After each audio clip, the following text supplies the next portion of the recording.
Bueno, en nombre de Patria de Martí y Alianza Democrática, les damos la bienvenida y le agradecemos vuestra presencia, sobre todo con el tiempo como está. Le doy las gracias a los panelistas, que lo voy a introducir dentro de unos minutos, a la Biblioteca Pública de Miami-Dade, que nos da la facilidad de poder usar ese espacio, y sobre todo gracias a Dios por hacerlo todo posible. Hoy es 11 de septiembre, todos sabemos, hace 13 años pues hubo un ataque bastante violento contra los Estados Unidos en Nueva York, Washington, y hubieran sido dos en Nueva York, en Washington que diga, y quisiera pues tener unos segundos de silencio, no solo para recordar las víctimas, sino para recordar todos los que desde esa fecha hasta ahora han seguido luchando contra ese mal, que eso incluye no solo las Fuerzas Armadas de los Estados Unidos, tenemos que incluir también las Fuerzas Armadas de Israel, las Fuerzas Armadas de nuestros aliados, soldados de Ucrania, de Polonia, que estuvieron involucrados en eso, propios soldados de Irak y de Afganistán, que han combatido ese mal, los cuerpos de inteligencia, que hacen un trabajo que pocos agradecen, pero realmente explica por qué no han tenido otro atentado de la magnitud de lo que ha ocurrido. Así que vamos a tener unos segundos de silencio.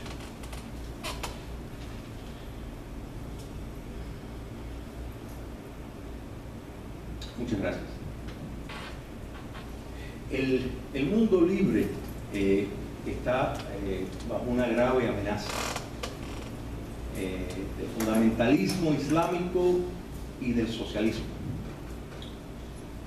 El Islam está luchando por aclarar su identidad.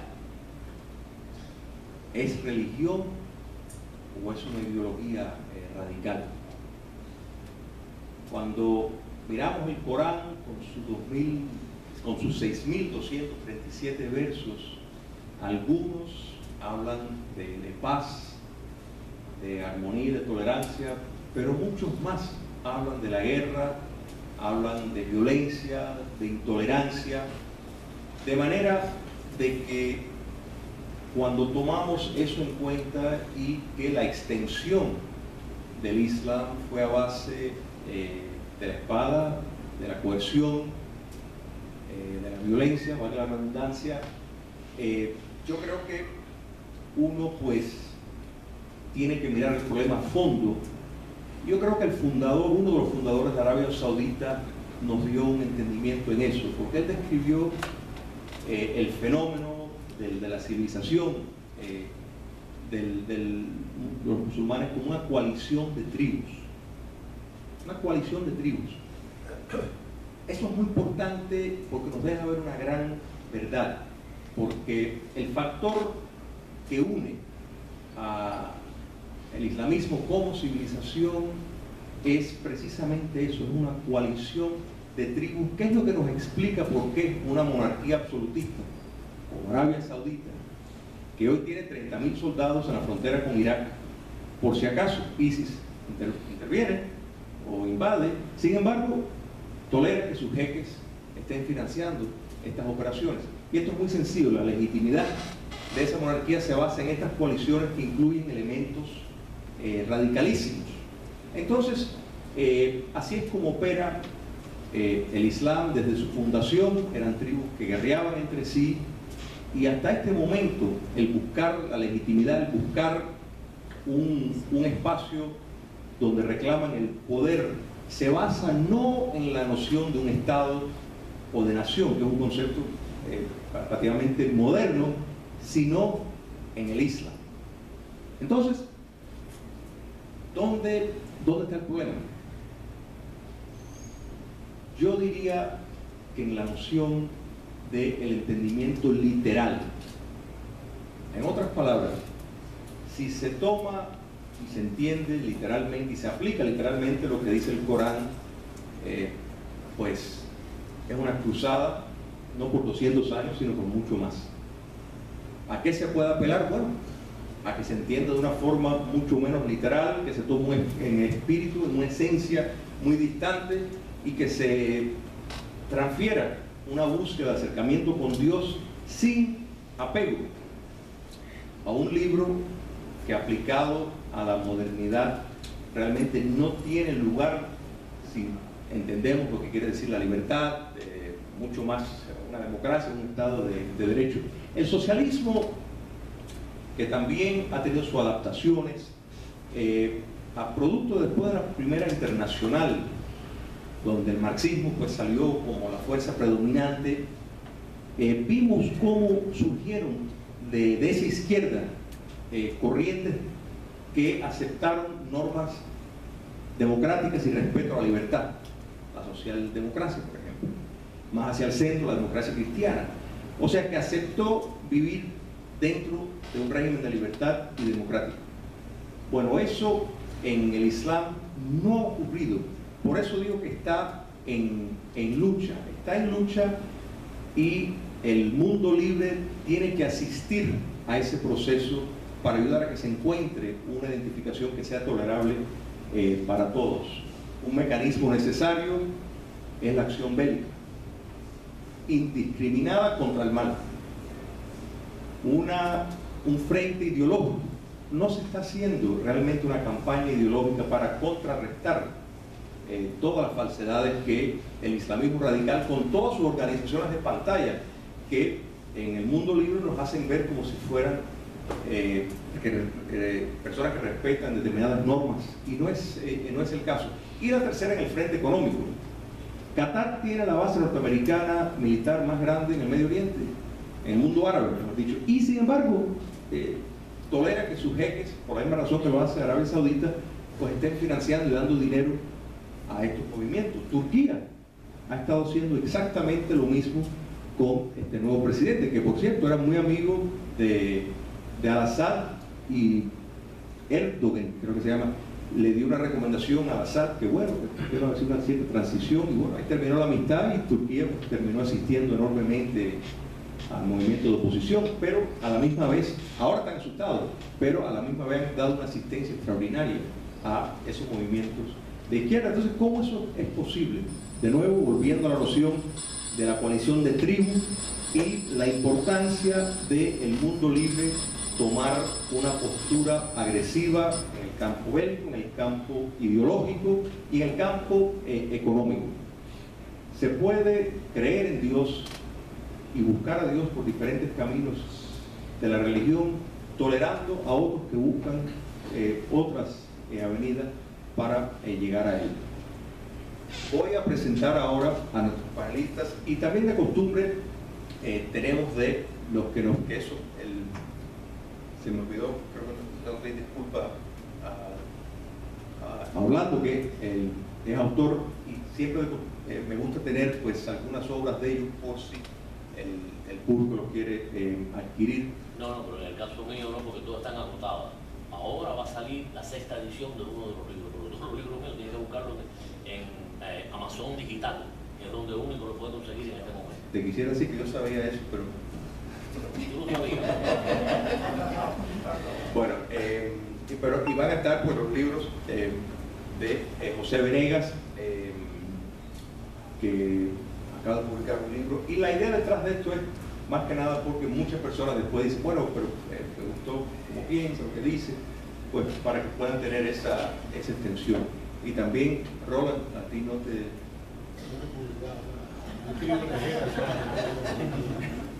que ustedes, pues según muchos de ustedes han leído sus excelentes columnas. Orlando Trujillo Martínez es natural de La Habana, es un doctor en pedagogía, es periodista, productor de televisión retirada, escritor y conferencista. Le damos la bienvenida. Roland Behar, columnista, productor de televisión, periodista, mortgage broker y un activista de derechos humanos muy conocido. José Venegas es abogado, escritor, analista político y periodista. tiene una maestría en Economía y Ciencias Políticas, es director del Inter-American Institute for Democracy y su último libro, Seamos Libres a Puntos para Volver a Vivir. Ese es el anterior. 10 ideas falsas.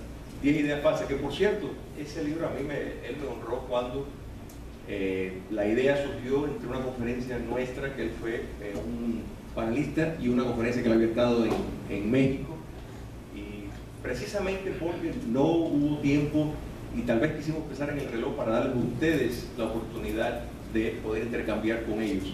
Se les va a limitar a 15 minutos la ponencia de ellos. Yo sé que no es suficiente, pero la idea es para que ustedes después puedan, y voy a tratar de las preguntas para que cada uno pueda tener la oportunidad. En otras palabras, si alguien le preguntó a uno de ellos, pues que la próxima pregunta vaya al otro de esa forma, pues porque cada uno va a empezar un ángulo diferente, y de esa forma pues es más fluido todo. Así que vamos a dar comienzo con Orlando Trujillo, que nos va a hablar sobre el peligro del yihadismo para la libertad.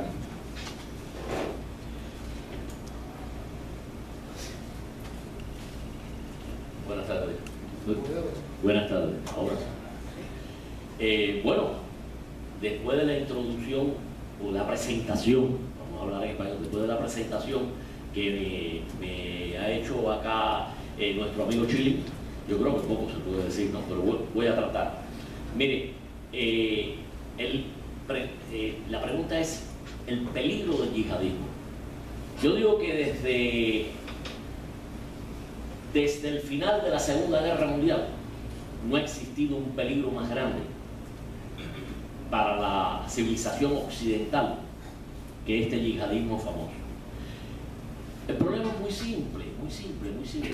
El problema es que el yihadismo tiene sus extremistas, su gente trabajando sobre el terreno, sus grupos de acción, sus grupos de terrorismo, que son muchos, van desde el Boko Haram de Nigeria, ahora ISIS, que no está el ISIS, sino ahora también hay que agregarle una L porque ya están operando en Líbano, Al-Qaeda, el famoso Al-Qaeda, en fin, todos esos grupos siempre, como sabemos, salen de un solo lugar. Todos ellos se originan en un solo lugar, y ese lugar que nació en la década del 20, que es la Hermandad Musulmana. La Hermandad Musulmana es la madre de todos estos tipos, de todos. De ahí surgen todos los movimientos yihadistas, extremistas, como usted lo quiera llamar, surgen de la Hermandad Musulmana. Son desprendimientos de ella, creaciones de ella. La Hermandad Musulmana, desde la década del 20, ha estado en Egipto y nunca llegó a gobernar, porque los gobiernos de Egipto, los militares propiamente, que siempre han sido el poder en Egipto, nunca le dieron esa oportunidad, hasta que el presidente Obama fue al Cairo y dijo que la Hermandad Musulmana tenía que participar de la política en Egipto, y le dio un espaldarazo, y entonces Mohamed Morsi llega a la presidencia de Egipto. Inmediatamente trataron de imponer la ley Sharia, y ustedes saben lo que pasó. Esto es historia moderna. Pero de ahí surgen todos los grupos. De ahí. Ahora, Egipto, aunque es el más populoso de todos los países musulmanes, bueno, con excepción de Indonesia, ¿no? Pero Indonesia ya no entra en lo que se considera como la parte árabe, aunque los egipcios no son árabes, ni mucho menos, como no lo son los libaneses, ni lo son los iraquíes, ni lo son y mucho menos los iraníes. Pero está en ese mundo que se considera como el mundo árabe, es la más populosa de todos, pero no tiene riqueza. No tiene riqueza. La riqueza está en Arabia Saudita, porque aunque aquello es un gran desierto, debajo tienen un gigantesco océano de petróleo, y esta civilización se mueve con petróleo, y entonces los petrodólares van hacia allá. Entonces, en Arabia Saudita hay un movimiento que surgió hace mucho tiempo, que son los Wahhabis, que precisamente el gobierno de Saud, de la familia Saud en Arabia Saudita, es gracias a los Wahhabis, que se imponen en la península arábiga, se le imponen a todos los otros jefes de tribu que se consideran o son descendientes de Mahoma. Y los ingleses le dan el espaldarazo a Saud, y Saud es el que se queda con Arabia Saudita, y entonces su mayor enemigo, que era la familia hachemita, pues los ingleses le dieron un premio de consolación con Jordania. Inventaron Jordania para que los hachemitas tuvieran un reino. Bien, esa zona de ahí, esa región, está toda minada de este elemento. ¿Por qué los yihadistas son peligrosos? Bueno, en el mundo hay 1.000 millones aproximadamente de musulmanes, que por cierto, musulmán quiere decir sometimiento, muslim quiere decir estar sometido. El cristianismo nació por amor, nació por convencer, el islam nació por someterte, y si no te sometes, la sura 8 dice a los enemigos de Alá golpearle el cuello hasta que se lo destruyan.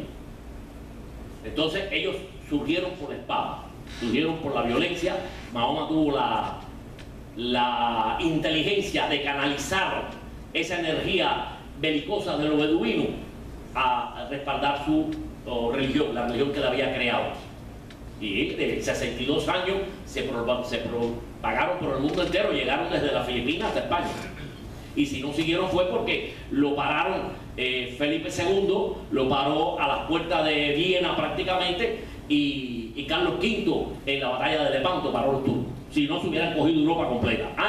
Y Martel, que en la batalla de Poitiers derrotó a los árabes cuando trataron de entrar también en Europa. O sea que ellos siempre han estado tratando de expandirse. La religión de ellos es expandirse por todo el mundo, pero expandirse por la violencia. Por la violencia. Ahora, hay 1.000 millones de musulmanes. No los 1.000 millones de musulmanes ni son terroristas, ni son gente belicosa, ni son gente que quieren hacerle daño a nadie. Los estudiosos dicen que un 10%. Oiga, son 100 millones. El 10% de 1.000 son 100 millones. ¿Y qué pasa con el otro 90%? Porque mucha gente dice, bueno, hay que apelar a los musulmanes moderados para... No se puede apelar, ¿sabe por qué? Porque viven aterrorizados por este 10%. Viven aterrorizados. Ahora, ¿y si es un ejército poderosísimo? ¿Y si no es Al-Qaeda? ¿Y si no es un grupo de beduinos en camello? ¿Y si es un ejército profesional con logística? Sus operaciones militares se ven que están hechas por profesionales y bien armados. A todo el dinero que ellos quieran tener, tienen pozos de petróleo, tienen refinería, y todos los dólares que encontraron en los bancos de Mosul y otros bancos de Irak, que están llenos de petrodólares. O sea que les sobra el dinero, tienen la estrategia, tienen los militares, porque muchísimos de los militares, aquellos que cuando se acabó la guerra que Saddam Hussein se quedaron en sus casas, esos están formando parte ahora de ISIS. Y algunos de Siria. ISIS es peligroso.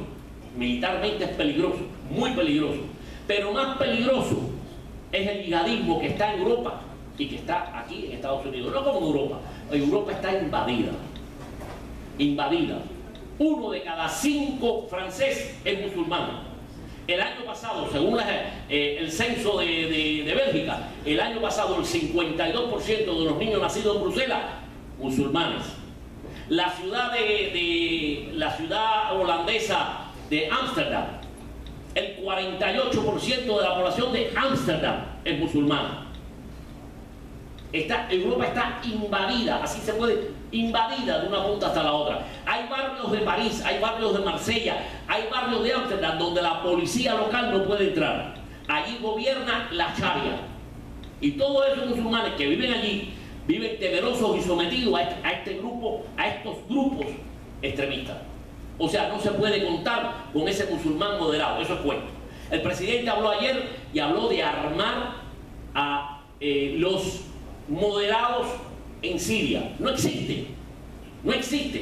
Todos estos guerrilleros que estaban en Siria y Assad, que es un dictador, cuando empezó todo esto lo dijo: tengo a Al-Qaeda y a todos estos elementos luchando contra mí. No obstante eso, los apoyamos, los ayudamos, los armamos, incluso en Jordania, como pasó en Libia con Gaddafi, que también lo dijo: los que me están atacando son esta gente. Bueno, ayudamos a derrotar a Gaddafi. ¿Y qué tenemos ahora en Libia? 40 tribus peleando una contra otra, y todos terroristas, todos son extremistas musulmanes, todos. Y el convencimiento de ellos es tal que no es solo que estén allí los que son de allí. De Europa están yendo infinidad de jóvenes a integrar esa fila. De aquí, de Estados Unidos, están yendo. Porque ellos tienen un proselitismo. Sobre todo en las cárceles de Estados Unidos hay un proselitismo de jóvenes negros para integrarlos a los grupos musulmanes. O sea, el enemigo lo tenemos dentro.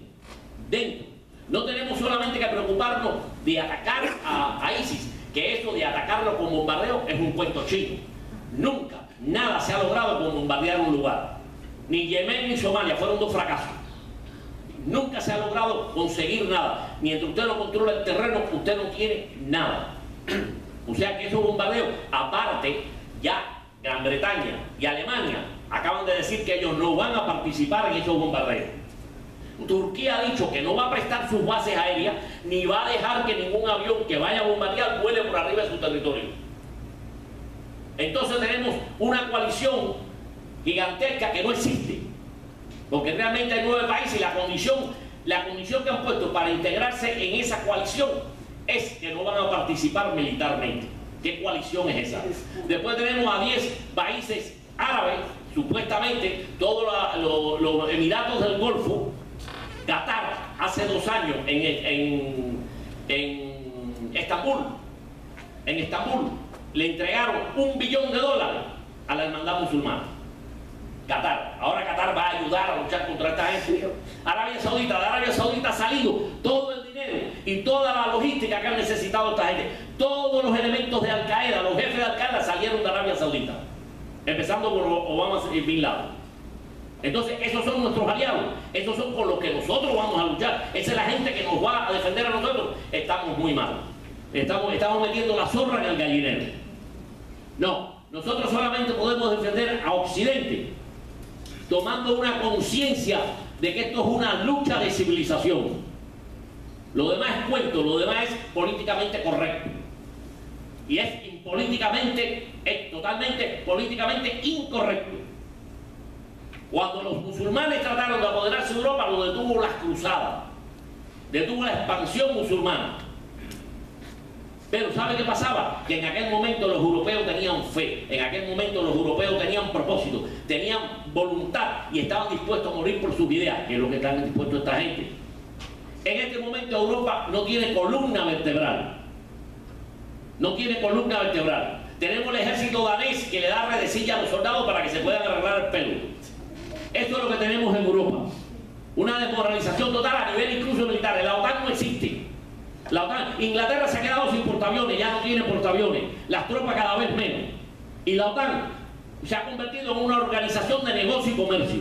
No hay fuerzas armadas en la OTAN. Ahora han hablado del caso agregar de Ucrania, han hablado de que van a mandar 4.000 soldados. Por favor, eso es un chiste y un mal chiste, por cierto. En otras palabras, para detener este proceso yihadista que es muy peligroso, peligrosísimo, está la suerte de Occidente y quizás de la humanidad. Para detener esto, tenemos que empezar aquí, dentro, aquí, empezar a convencernos a nosotros mismos que tenemos que tener un propósito y tenemos que tener una dirección. Gracias.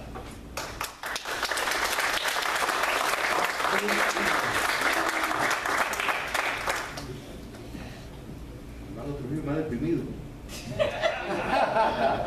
Eso es bueno. Con este forecast. Eso es bueno porque eso activa a la gente y lo hace pensar. Pero varias cosas. La Hermandad Musulmana es una organización que está trabajando en las universidades de los Estados Unidos, que tiene una relación muy cercana con una que se llama CARE, que es como el rostro civil occidentalizado del islamismo. La Hermandad Musulmana tiene una relación con Hamas íntima, pero operan de nuevo para ganar en la cultura, y uno se explica cómo es que esta actual administración le pudo haber dado un apoyo al Morsi. ¿En el nombre de qué? En el nombre de una democracia.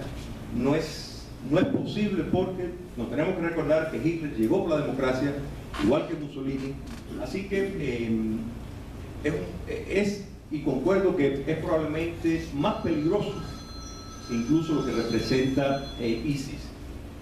El 10% es la tiranía de la minoría, en efecto.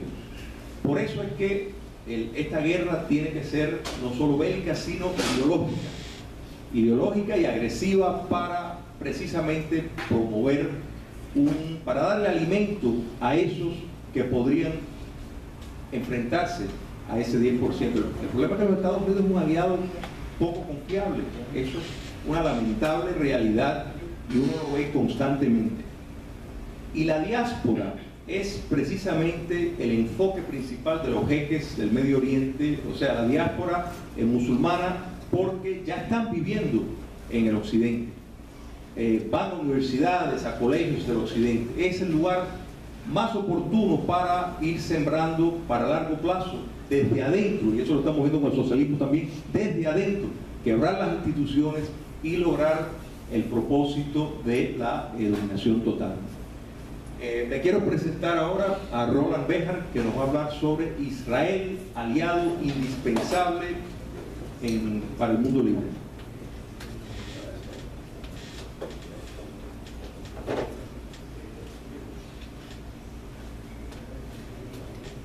Bueno, ante todo, muchas gracias por tenerme aquí. Le agradezco mucho que hayan empleado su valioso tiempo venir a escuchar a mí. Pero que les agradezco mucho estar aquí. Estoy seguro que tenían cosas quizás mucho más agradables que hacer que escucharme, así que los agradezco doblemente. Coincido perfectamente con el planteamiento de doctor Trujillo y apunto que de la misma manera que esa inmensa mayoría de musulmanes, que son 1.300 millones más o menos, eso mismo ocurrió en Europa. No sé qué puedo hacer.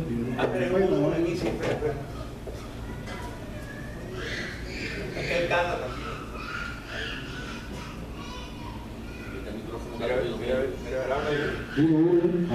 Ahora sí se oye. Sí. Ok, perfecto. Bueno, intentaremos de nuevo. En Europa sucedía más o menos lo mismo cuando Hitler, la inmensa mayoría de los alemanes estaba en contra de las masacres que realizaban los nazistas. Y eso no hacía la diferencia. Y en la Unión Soviética igual. La inmensa mayoría de los soviéticos eran víctimas del socialismo, pero tampoco hacían ningún cambio. O sea, el hecho de que la inmensa mayoría de los musulmanes, no podemos contar con esa gente, y tiene toda la razón, estos locos dominan el discurso y los demás aterrados lo siguen. El tema de mi conversación hoy es Israel, aliado indispensable del mundo libre. Yo no tengo la vehemencia del doctor Trujillo, así que yo muy disciplinadamente voy a tratar de leer lo que escribí. No se oye nada. ¿Se oye mejor así? Ahora se oye mejor. Es que el micrófono este, no sé, hay que bajarlo. ¿Se oye ahora o no se oye? Ahora no se oye, ¿me oye así? ¿Me oye ahora? Ok, perfecto. Al pueblo de Israel lo componen todos los judíos del mundo, independientemente de su raza, origen geográfico, costumbres adquiridas, estatus social, religiosidad o lugar de residencia dentro o fuera de Israel. Descrito está en la breve sentencia, culano y judío. Todos somos judíos. En una carta dirigida a Thomas Jefferson, John Adams expresó: insisto en que los hebreos han hecho más para civilizar al hombre que cualquier otra nación. Calvin Coolidge a su vez comentó: los judíos, de los cuales un número considerable ya estaban dispersos a lo largo de las colonias, fueron fieles a la enseñanza de sus profetas. La fe judía predominantemente es la fe de la libertad. Hoy, a 13 años del entero ataque de los extremistas islámicos en nuestro suelo, conmemoramos el horror y la experiencia de sufrir en carne propia lo que los israelíes han estado viviendo por los últimos 100 años, incluso antes de la constitución del Estado.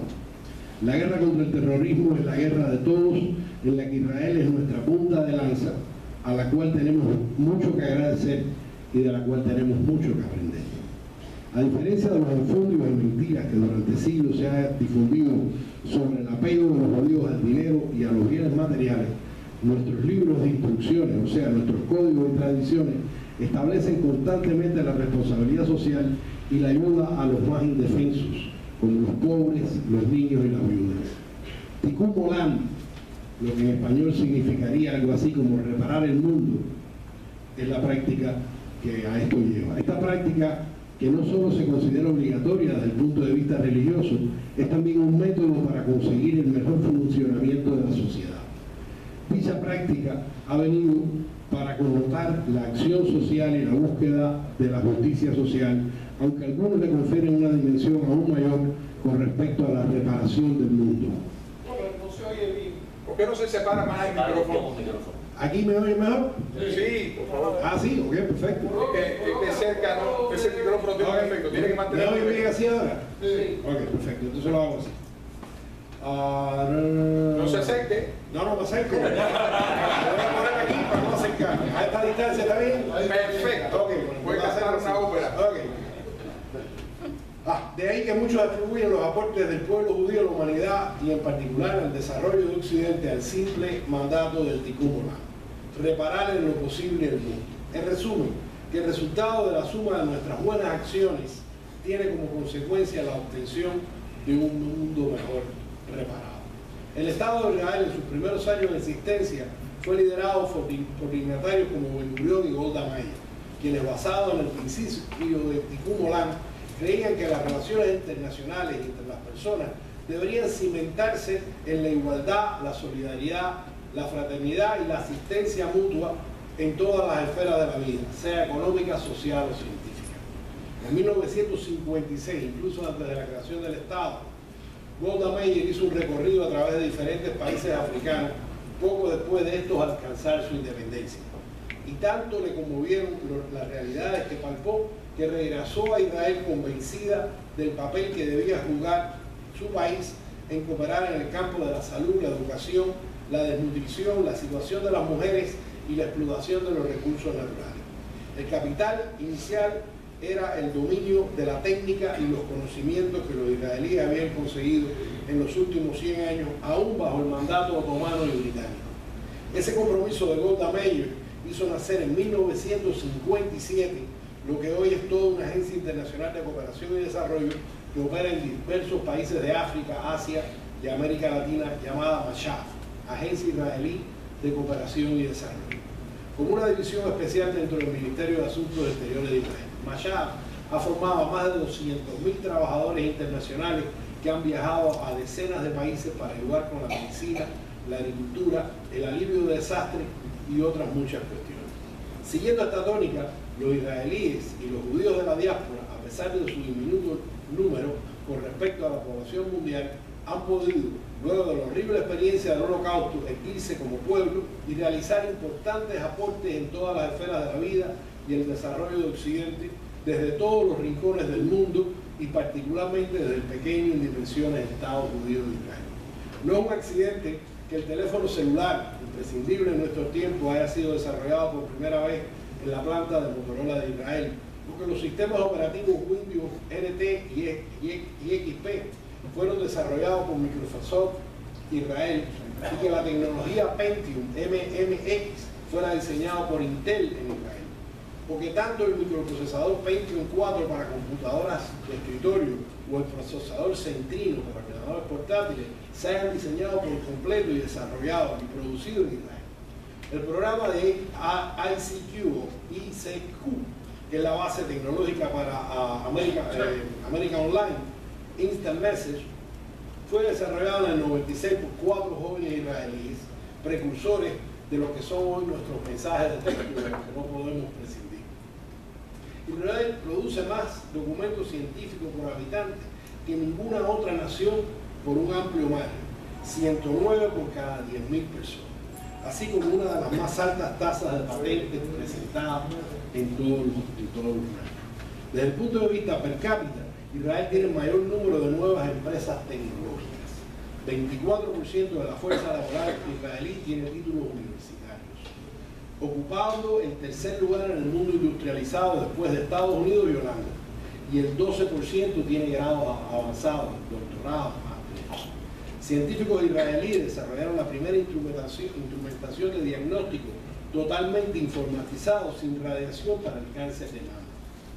Una empresa israelí desarrolló un sistema computarizado para asegurar la correcta administración de medicamentos, eliminando el error humano de la atención sanitaria.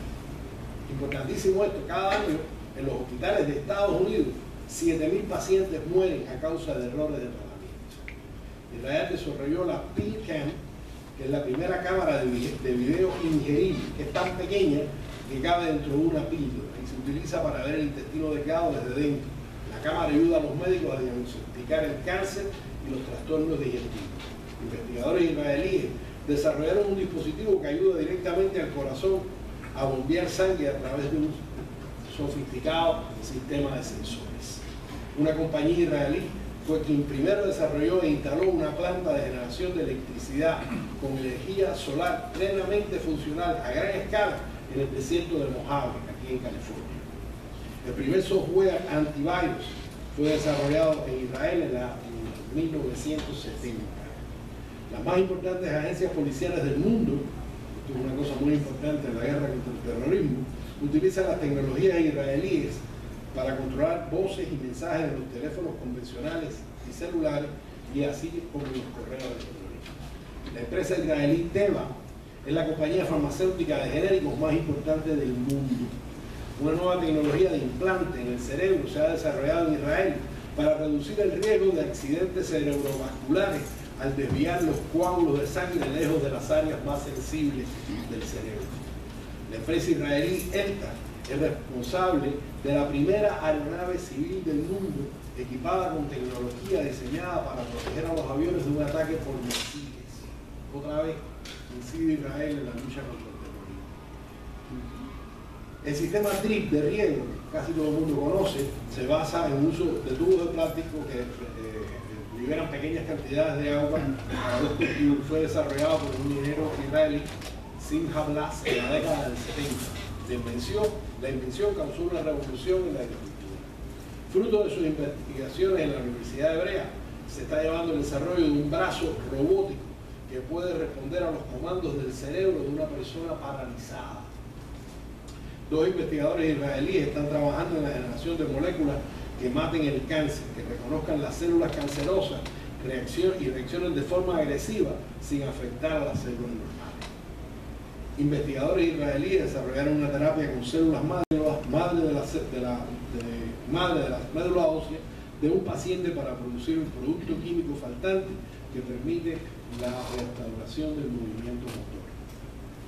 El Quictionary es un escáner del tamaño de un bolígrafo que puede escanear una palabra o una frase y traducirlo en un idioma diferente, y fue desarrollado por la compañía Wiscom con sede en Jerusalén. En fin, podría seguir mencionando aportes de Israel y de los judíos a Occidente para el mejoramiento y la seguridad de la vida. Pero bueno, es cardinal recordar que los fundamentos del judaísmo,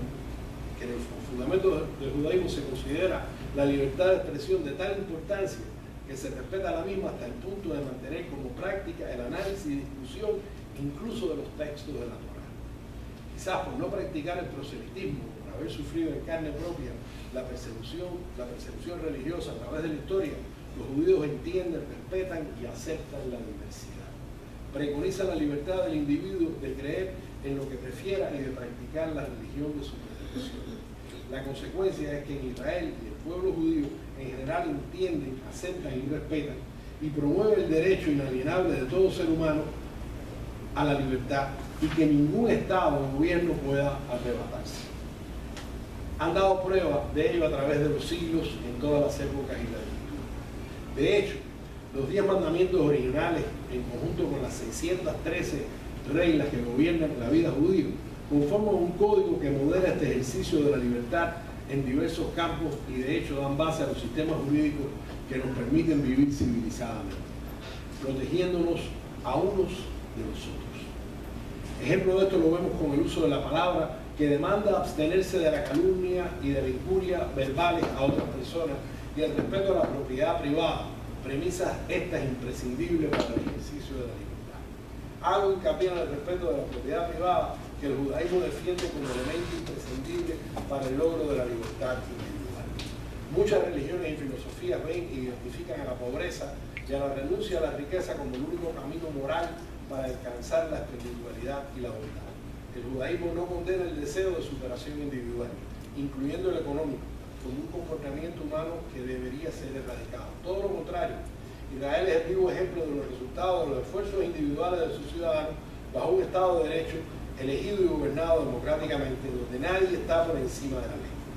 El origen hay que buscarlo en el sensible entendimiento judío basado en sus propias escrituras de la Torá, cuando prescribe que el instinto natural del ser humano necesita ser educado y no reprimido. Hay muchos más mandamientos con respecto a la riqueza que con respecto a cualquier otra necesidad humana. El concepto de Sedaká obliga al más rico a cooperar con el más pobre para cumplir con la justicia divina a través de sus manos sin alardear de ello. En la práctica, Israel es hoy símbolo de lo que es vivir bajo un Estado de Derecho en libertad, independientemente de raza, religión, origen étnico, orientación sexual o preferencias y opiniones políticas. Israel, los judíos son y serán siempre un aliado confiable de la libertad y de los hijos.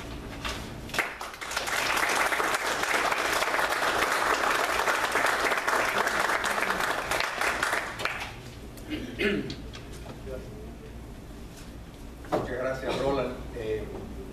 Yo solo quiero añadir que hay cosas que son difíciles, si no imposible, hacer público, pero la realidad es que Israel, la información que los servicios de inteligencia de Israel le ofrecen al mundo libre es incalculable.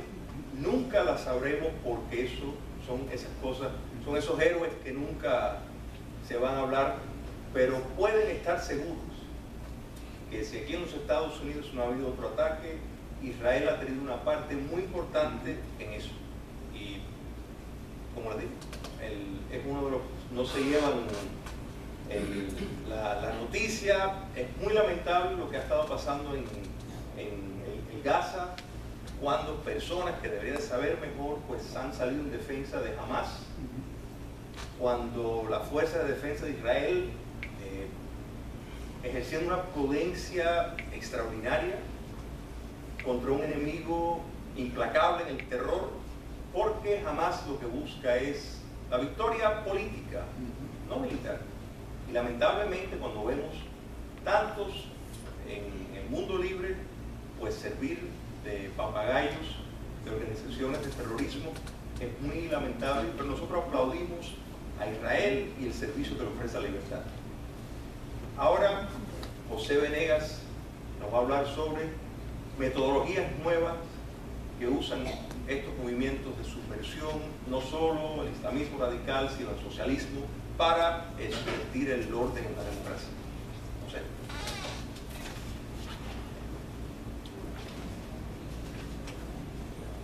Bueno, buenas noches, no sé si me escuchan bien, ¿todos?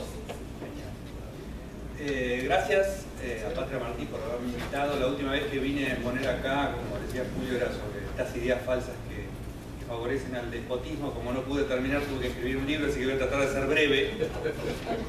Esta vez voy a tratar de sintetizar para no tener que escribir otro libro.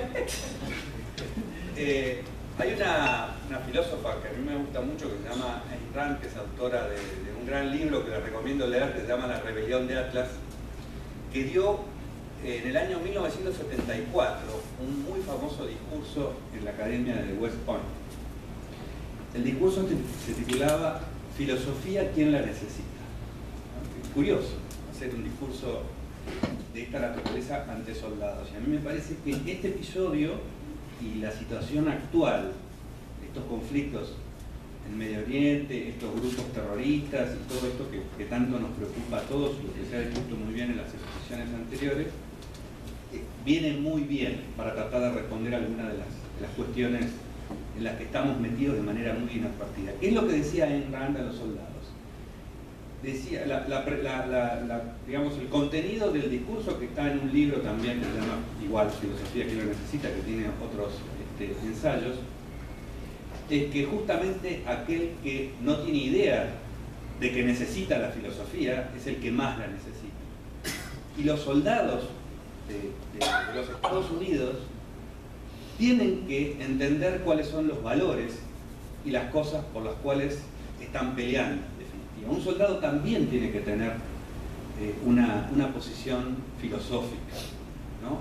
Si no, vamos caminando y desarrollándonos en la vida con una cantidad de conflictos que no alcanzamos a entender de dónde vienen y por qué. nosotros podríamos ver la historia reciente de la política exterior norteamericana en la región y cómo han habido aliados que hasta hace algunos meses se convirtieron ahora en enemigos y de manera inadvertida, y lo que mencionaba Julio de los hermanos musulmanes y la confusión que tiene el señor Obama en cuanto a cuál es el concepto de democracia. Todo esto viene de ideas y conceptos de tipo filosófico, ¿no? Que es lo primero que hay que tener. Es algo que pienso desde hace bastante tiempo. Creo que el terrorismo produce un daño que no es ni militar ni de vidas. El objetivo no es matar, el objetivo del terrorismo no es matar. El objetivo del terrorismo es confundir. Y el efecto del terrorismo se produce en sociedades que ya están confundidas. El terrorismo busca la deslegitimación del uso de la fuerza de manera defensiva. Ese es uno de sus objetivos más importantes, ¿no? Que las sociedades empiecen a cambiar su atención y empiecen tal vez a confiar en un poder salvador. El terrorismo dice que estamos en peligro, y si estamos en peligro necesitamos un salvador todopoderoso. Y una vez que nos hemos creído esto, entonces el terrorismo ha ganado una batalla importante. Y yo creo que la confusión filosófica es clave, y empieza por hacernos las preguntas que tenemos que hacernos frente a desafíos de esta naturaleza, ¿no? Ayer dijo el presidente Obama: mi principal misión como comandante en jefe de las Fuerzas Armadas es la protección de los norteamericanos, la seguridad, ¿no? La vieja conocida idea de la doctrina de la seguridad de los norteamericanos. Y yo me pregunté en ese momento, ¿y qué es la seguridad de los norteamericanos? ¿Qué es la seguridad de Norteamérica? Esto puede tener una respuesta física, la seguridad de la gente que está en Norteamérica. Pero ¿qué es Norteamérica? No es solamente una población en un territorio específico del planeta. Es un sistema de valores. Norteamérica, Estados Unidos, es un sistema de valores, no una región, donde había antes de Estados Unidos la misma región, otra población y una realidad totalmente distinta. Ese sistema de valores es el sistema de la libertad. La alianza con Israel es clave porque hay un compromiso de valores, hay una identidad de valores entre Israel y los Estados Unidos. Muchos de los aliados tácticos que va teniendo Estados Unidos a lo largo del desarrollo de todos estos conflictos no comparten esos valores, y acá es donde está, me parece a mí, la gran confusión. Y el problema que yo veo más grave es que sí hay un deterioro en cuanto a cuál es ese sistema de valores en los Estados Unidos, que ha habido un avance durante décadas de ideas que no tienen que ver con el origen de los Estados Unidos, ideas socialdemócratas, socialistas en general, que han debilitado el valor que se le da a la idea de la libertad en este país y en el mundo, porque además la libertad, como la conocemos en el mundo hoy, parte de los Estados Unidos. Y en esa gran confusión de cosas es imposible determinar una política de seguridad en el sentido de qué es lo que hay que cuidar. Uno ve que desde la caída del muro de Berlín, impresiones que desde la caída del muro de Berlín, Estados Unidos está desorientado en su política exterior. Antes había dos órdenes que estaban muy claros, y esos valores norteamericanos estaban bastante bien definidos como lo opuesto a la Unión Soviética. Es bastante claro el mundo, ¿no? Están los soviéticos, el reino del mal, como decía Ronald Reagan, y está el mundo libre. Y eso hizo durante 70 años que el mundo fue una cosa bastante clara. Ahora, desaparece la Unión Soviética, ¿y qué es Estados Unidos? Si mucha gente no ha conocido los valores norteamericanos, generaciones que no han pensado que esos valores norteamericanos son nada más que una posibilidad dentro de la democracia, ¿no? Están los socialistas y están los que creemos en la libertad, en la propiedad privada, etc. Y todos participamos en una democracia. No, resulta que la no propiedad privada no es compatible con la democracia ni con la república. No puede haber nada de todo eso si no hay un ciudadano que es dueño de su vida. Es lo elemental.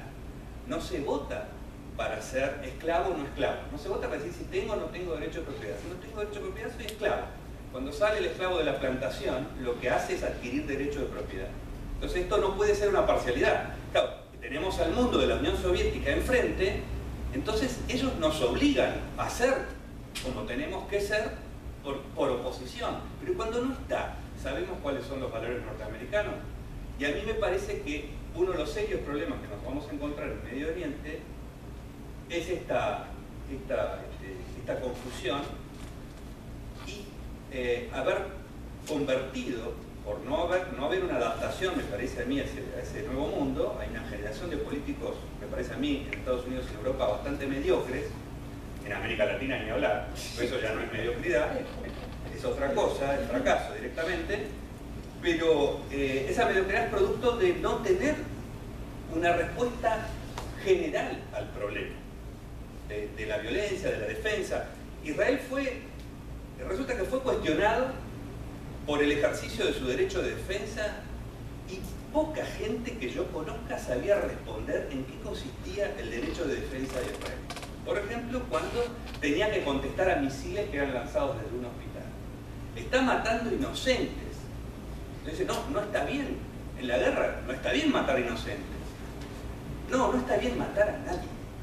No se mata a los culpables porque sean malos. Se matan porque son el problema, son un objetivo militar. Es decir, son un obstáculo para mi supervivencia. No es porque los defina como malos o como buenos, no es lo que me hace atacarlos. Entonces, si me lanzan un misil de un hospital y hay unas personas que no me están atacando ahí, entre mi vida y la de ellos es totalmente legítimo elegir la mía. Este es el fondo del principio del derecho de defensa. ¿Qué es lo que no hay en la llamada guerra contra el terrorismo? Las preguntas filosóficas. Lo que no hay es qué es lo que estamos haciendo, contra qué estamos luchando y por qué estamos luchando. Esto es lo que no está claro. Entonces uno ve tácticas, ¿no? Yo vengo de un país cuya política exterior es una risa y es una táctica permanente, es una reacción al estímulo. Hay un estímulo y hay una reacción. Bueno, a Estados Unidos le está pasando esto, repito, porque no ha establecido un orden que no sea por oposición a la Unión Soviética, sino de afirmación de sus propios valores. Claro, tenemos ISIS y es clarísimo, ¿no? ISIS tiene que ser combatido y tiene que ser terminado porque es una amenaza. Tengo una pequeña diferencia con la cuestión del Islam. Ahí Obama dijo ayer, no es el Islam. La mayoría de las víctimas son musulmanes. Y eso es correcto. Inclusive de los actos terroristas, la enorme mayoría, más del 90% de las víctimas de los actos terroristas son musulmanes. Y tenemos un problema porque si vamos a definir esto como la guerra contra el Islam, y son 1300, vamos a perder. Este es una de las primeras cuestiones, ¿no? Entonces sí, hay un grupo que es peligroso, pero ¿cuál es el objetivo militar? O sea, ¿qué es lo que tenemos que derrotar? Los otros no participan, probablemente sean cómplices o complacientes o tengan miedo, pero acá lo que hay que plantearse antes de hacer una guerra, que es el gran problema que para mí tenía la política de George Bush cuando dice la guerra contra el terrorismo. ¿Y dónde está el terrorismo? ¿Y cómo se vence? Porque yo sé cómo vencer a Hitler. Entró en Berlín, lo agarró Hitler y se terminó la guerra. ¿Cómo termino este problema? Entonces, claro, ahora aparece el fenómeno de ISIS, que dicen es un grupo terrorista. Yo tengo mis dudas, pero no porque quiera bajarle la gravedad de las barbaridades espantosas que hace ISIS. Tengo mis dudas porque ya hay un ejército, ¿no? Como decía el señor Trujillo, hay un ejército que está operando sobre un territorio y esto facilita la posibilidad de convertirlo en un objetivo militar y vencerlo, ¿no? ¿Quiénes son los aliados de Estados Unidos? Los que van a operar en el terreno. Me parece que hay un montón de cosas acá que se están salteando y que son muy importantes. Y después, para no extenderme, para no tener que escribir otro libro, me parece importante señalar el fenómeno europeo y por qué esto es peor, digamos, en Europa que en Estados Unidos. Yo creo que tiene que ver porque Europa no solamente no comparte el fondo del modo en que los valores norteamericanos han sido establecidos, sino porque ha estado muchos años fracasando con un sistema de Estado de Bienestar y Socialdemocracia que es como un orden alternativo. Hay un elemento que hace que la tradición judeo-cristiana sea mucho más civilizada que la del Islam. Y esto por ahí es polémico, pero lo tengo que decir. gran parte de la civilización que está metida en la tradición judeo-cristiana tiene que ver con la enorme influencia que Grecia y Roma tuvieron sobre esta tradición. El cristianismo es más helénico que cristiano, digamos. Está muy metido la filosofía y el pensar. El pensar es lo que ha hecho de estas religiones civilizadas.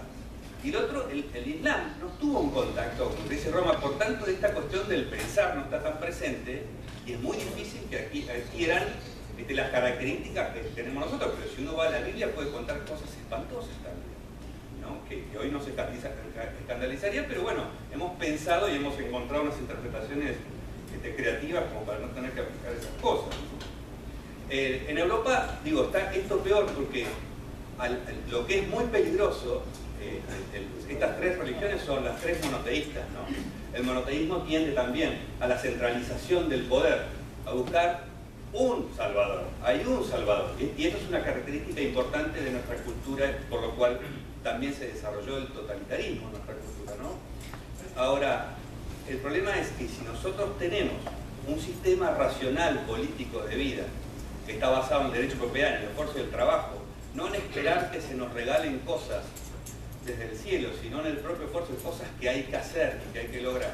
Si a eso le inyectamos un orden totalmente distinto, que supone que hay un poder que nos puede proveer y proteger, el poder paternal de la socialdemocracia, estamos alterando en gran medida el fundamento de los valores de la libertad, pero además estamos volviendo a construir una forma de teocracia. Ahora es el todopoderoso, es el Estado. En Europa se cree que el Estado va a proveer, que el Estado va a estar haciendo todo lo que los particulares no vayan a poder hacer. Como si el Estado fuera mejor todavía, tuviera más posibilidades de hacer cosas que los particulares. Y no es así. El Estado es una organización con un arma en la mano. No puede hacer ninguna de estas cosas que se hacen en Israel. Lo hacen los particulares y la iniciativa privada. Así que me parece importante también ver que cuánto puede haber de frustración, ¿no? Porque a diferencia de otros movimientos de rebelión que hubo en el pasado, que tienen que ver con la tradición del continuismo, a partir de la crisis del 2008, esta aparición de estos fenómenos de los indignados y demás. Gente que está esperando, está decepcionada del Dios-Estado, ¿no? Y esto yo creo que es un elemento muy importante de por qué estos grupos operan en Europa con tanta facilidad. Cuando viene la decepción del Dios-Estado, pues se busca otro, ¿no? Y acá está la gran cuestión. Nunca se ha estudiado suficientemente la forma en que la socialdemocracia deteriora el concepto de ciudadanía, ni se ha estudiado, por ejemplo, la influencia que tuvo la República de Weimar en la construcción del nazismo.